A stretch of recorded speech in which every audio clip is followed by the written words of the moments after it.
Well, I think we just found out who best girl of fall 2016 is.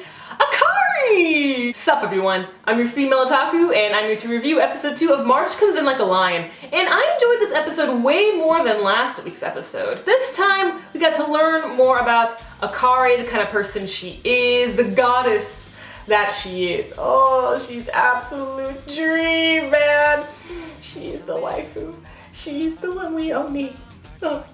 But we also find out how our main character Rei first met Akari. And before I get to that, let me go from the beginning of the episode. We see this one dude come up to Rei. He broke into his mailbox and even opened up his letters and envelopes and stuff. Like, there was this big tournament going on, and whoever wins gets to be on TV. And this one dude, Nikaido, he calls himself Rei's rival, even though Rei, barely remembers him and stuff. But he also, Nikaido also calls them friends as well, and Rei's just all what? And Nikaido is just all it's been 10 years since we last versed, but this time I'm gonna beat you! And then we also have this other guy named Issa, who also really wants to beat Rei.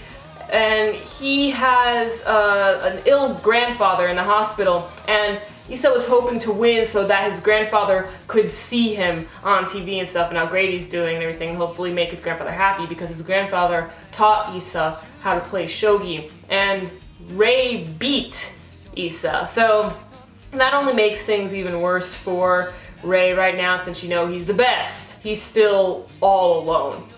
At least that's not how he should be feeling, because he does have Akari and the other sisters. And Akari, she keeps on trying to invite Rei over to their house to have dinner and stuff like that, but he's just not used to that kind of company just yet. So whenever Akari pushes on a little more, kind of, not exactly forces him, but whenever she asks him something, then he cannot help but say yes. He cannot refuse an offer that Akari makes.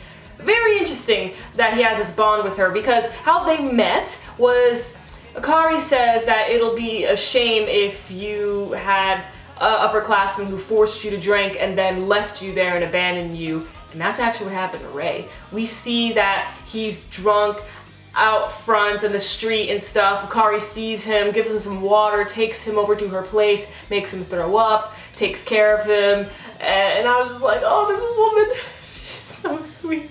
Oh, how old is she, by the way? Has that been confirmed? Does anyone know how old she is? I mean, she looks like, honestly, she looks like she's in her mid-20s, to me at least. But I don't know, I'm just curious.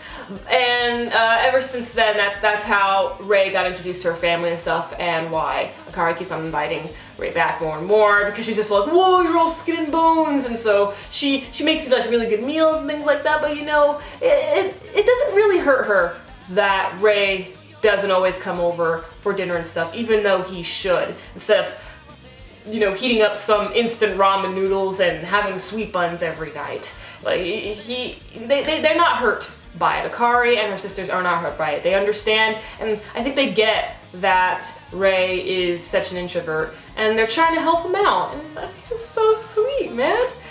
So, very delightful episode. Akari, best girl of fall 2016. She's gonna be a tough one to beat, a real tough one. But let me know what you think of Akari's character and the relationship between Akari and Rei, and your overall thoughts on this episode as well.